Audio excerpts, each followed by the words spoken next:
For those who love Ghost in the Machine as I do, please forgive me for the mutilation of the opening title sequence.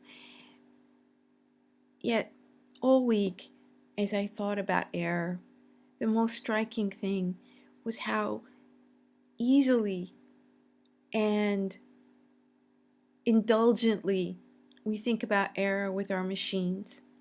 We write error correction programs. We assume that it can start from any random place in the data set and try to learn. Yet, when we ourselves begin to learn, there is this expectation that somehow we must get it right the first time.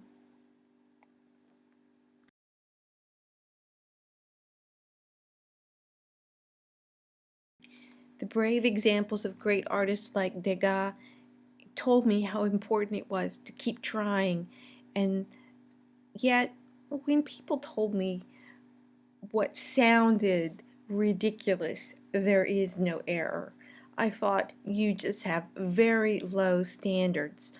I thought there was a difference between this and the kind of exploration I saw in Degas, because Degas kept struggling to find better.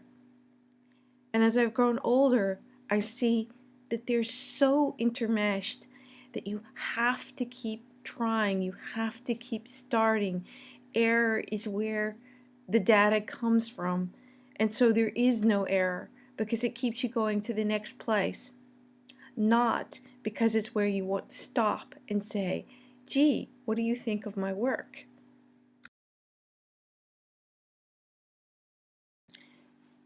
When I first saw the copies of Van Gogh of block prints, I saw beauty on both sides. And yet, with some maturity, you start to see the despair he must have felt at what he felt at the time was a bad copy.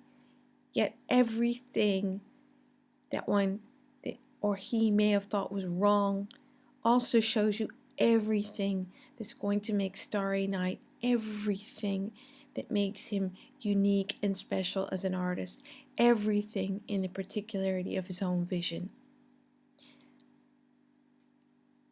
In sculpture, with a piece of stone, you're told to chase the crack, to follow the error in the stone, because if you don't, it will break later.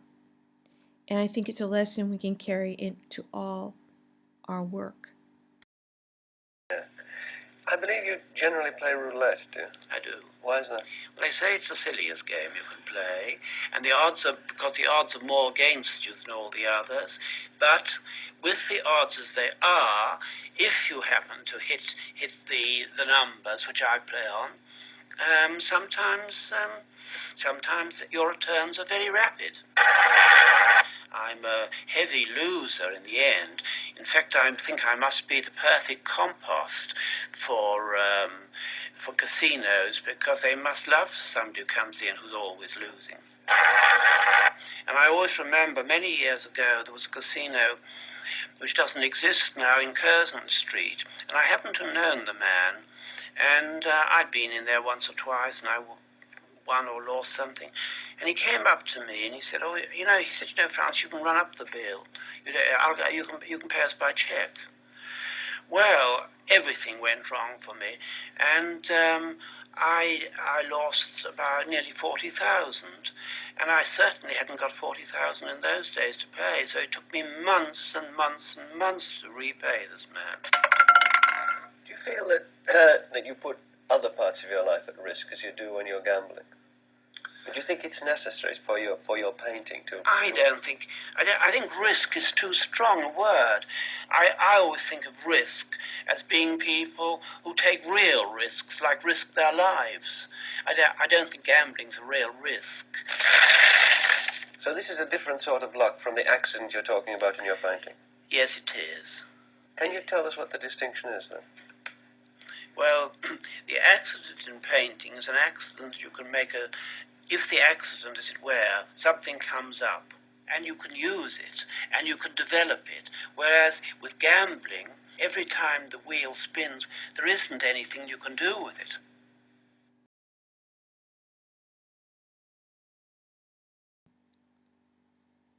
We are kinder to our machines than we are to ourselves. And maybe that explains glitch art. And maybe it needs no explanation at all. I hope you take some time to look at some of the links about work being done on compression and glitches in the codexes of video like data moshing. But most of all, I hope you follow the cracks in your own process. Look at your errors as a place to search for new ideas. You never know.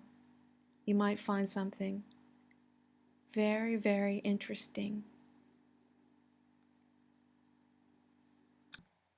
Occam's razor cuts, but what it cuts is from what we've experienced, from what we have not.